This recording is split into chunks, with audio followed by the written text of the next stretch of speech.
Hey everyone, and welcome to Vivid Collectibles. My name is Danny, and tonight I'm going to be talking to you about the Sideshow Spider-Man Noir premium format that was recently released.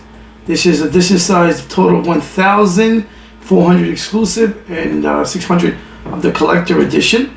I've had this statue for about a week and a half now, and I've been able to really take it in, and I can tell you without much hesitation, it's one of the best statues Sideshow has produced, including one of Daniel Bell's best, which is saying a lot considering he's got so many great statues on the market already. So like I said before, it's limited to 1,000 pieces worldwide, which is not that much, but it is a little high now considering Sideshow's keeping their edition sizes relatively low due to market conditions, and I think a little bit of self-correction that was due. This is a really pretty big premium format statue, not just in height, width, and depth, but overall it's kind of a bigger version of Spider-Man than we're accustomed to.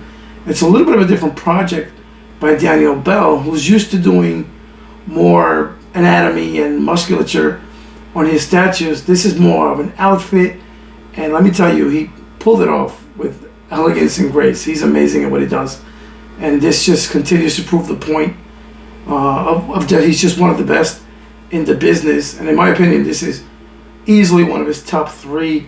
Again, we're just saying a lot considering he's worked on so many great projects. Like I mentioned before, it's pretty tall. It's almost 27 inches tall, 21 inches wide, and about 14 inches deep. But the bottom of the base is relatively small, does not take up a lot of real estate, and overall the statue is under 20 pounds. So they did a really nice job of engineering it. Everything works well, everything fit well, so I really don't have much to complain about here. It was shipped in one medium-sized box with a really nice art box with basically a picture of the statue and rain behind it, straps on it, which have now become the norm at Sideshow. Thank God. I hope they continue that going forward, and I'm pretty sure that they will. So let's get into really what I like about this statue, and very few things that I don't like about it. There are a lot of Easter eggs on the base. I'm not 100% familiar with this character. I know he's from my alternate Earth 90214, and there's a couple of Easter eggs I'll refer to when I do the review. So let's get into this review. Okay, so I'm going to start with the base. So basically he's in a dilapidated building. What you're seeing here is a lot of rubble on it. I like the paint job on this. You have a lot of, it's all pretty dark. This is a gritty statue, a dark statue from a dark timeline. So what you see is some of those nicely painted bricks, some of that stone. You see the lighting effects that they did with that. That's meant to inspire interior lighting. And then the blue would be like just the aesthetics of the Noir style. But look at the paint job on this. The rock looks great. The rubble looks very believable. I like the textures on this. Really, really nicely done by Sideshow. Let me get to the back of it. So you have an Easter egg here, a Daily Bugle page talking about it. It's actually all pretty legible, so it's pretty cool. I haven't read through the whole thing. It's also a nod from its first appearance. That is the White Widow's mask. She's Felicia Hardy. I guess she's the Black Cat from that universe. That's pretty cool as an Easter egg. And then let's continue to move up a little bit on the base. We have some of that broken glass that's reminiscent of the Daredevil premium format, which was also sculpted by Mr. Bell. And again, the building is on an angle. You see some of the rebar, which you see in most of these statues, but it's nicely done. You see a couple of gargoyles, again with that lighting effect. Very nice paint job to basically just reflect that time period. Look at the back of that. Windows are really nice. The wood looks great. Nice textures, great paint job. And you'll see a lot of different shades of either brown or black or grays just to complement and add to that noir look, which is really what this statue was going for. Very moody statue. Really nicely done. Here's more of the building, the back. You have, it says Bruce on there. I don't know if it's a nod to Batman because he's the detective. I really don't know. If someone knows, leave me something in the comments. So one of the gargoyles is basically broken in, not necessarily half, maybe 3/4. And then the other gargoyle is intact, right next to the statue itself.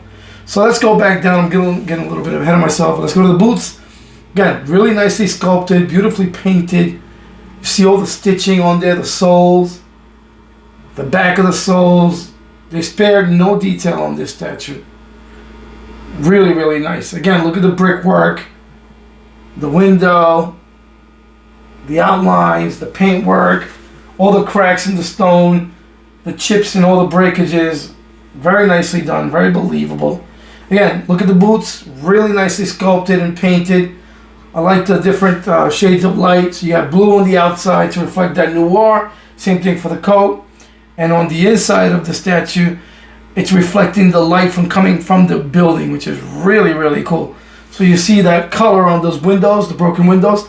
That color is also going to be on the bottom of this character throughout. So we'll talk about that a little more. Again, I want to show you the boots because they didn't just do holes in the boots. They did the rivets. And then the pattern of the laces changes to match that. You have the buckles, very nice looking leather boots.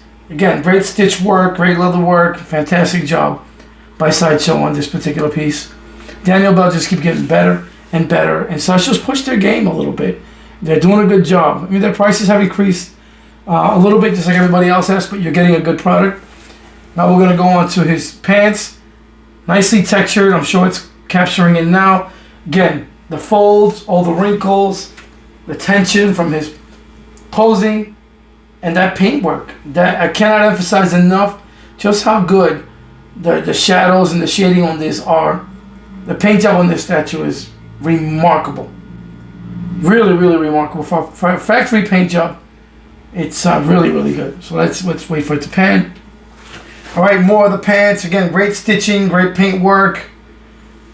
Move a little bit to the belt. You see some of the utility pouches. Very nice. And then on that leather trench coat, again, some of that beautiful blue highlight to reflect light and that time period. The cracks in the leather look really good. Nice and textured. Again, you can see the seams where it was stitched. It's got a holster, very weathered leather holster right there. Very, very cool. Again, some more of the boots.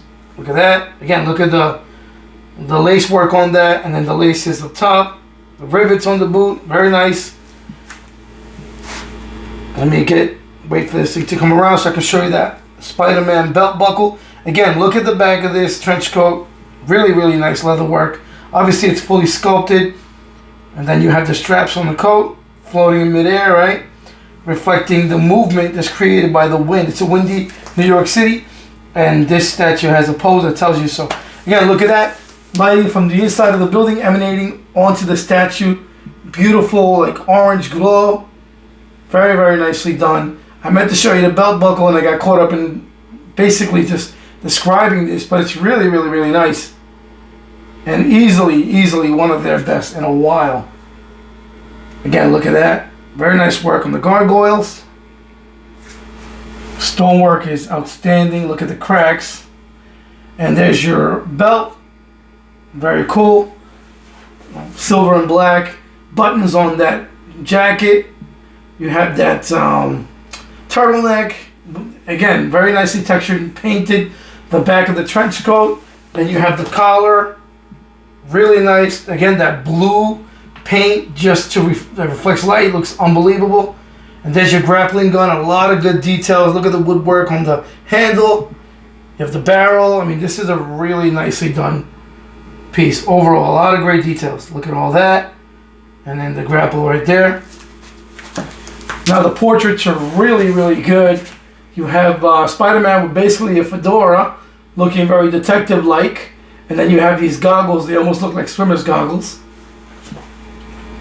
But I really like his very athletic pose that lets you know, hey, this is a Spider-Man from a different timeline. Great pose on this statue. It's huge. It's imposing. You have to display him from up high because he's looking down. But look at that. Look at the details on the mask. The goggles. Very, very good. The fedora, really nicely done and painted. Look at that, all the stitch work on the brim. Then you have that little sash in the middle. Looking really, really good. Buttons on the trench coat. All the straps that go on it. I mean, straps on above the shoulder. Buttons. Turtleneck. Really, really pretty amazing. Again, I'm speaking highly of it because it's truly one of their best. And Daniel Bell has outdone himself. Again, like I said before, normally he's a anatomy freak, showing you muscles, and this is a little different. Mostly an outfit, but boy did he pull it off with style. Again, you can see movement.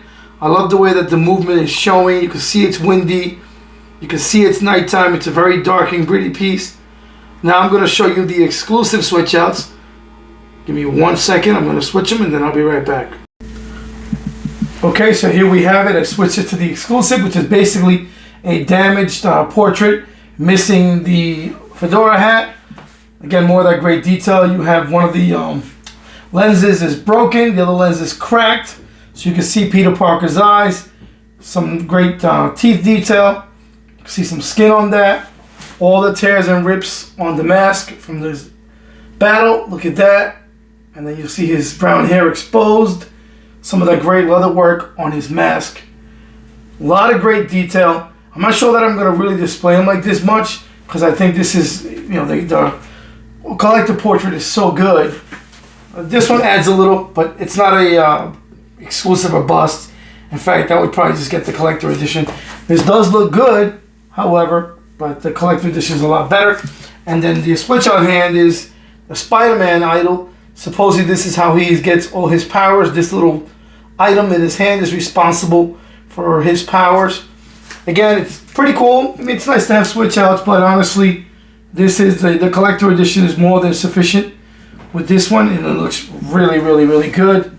So really overall, I like it a lot. I think the paint applications are really good.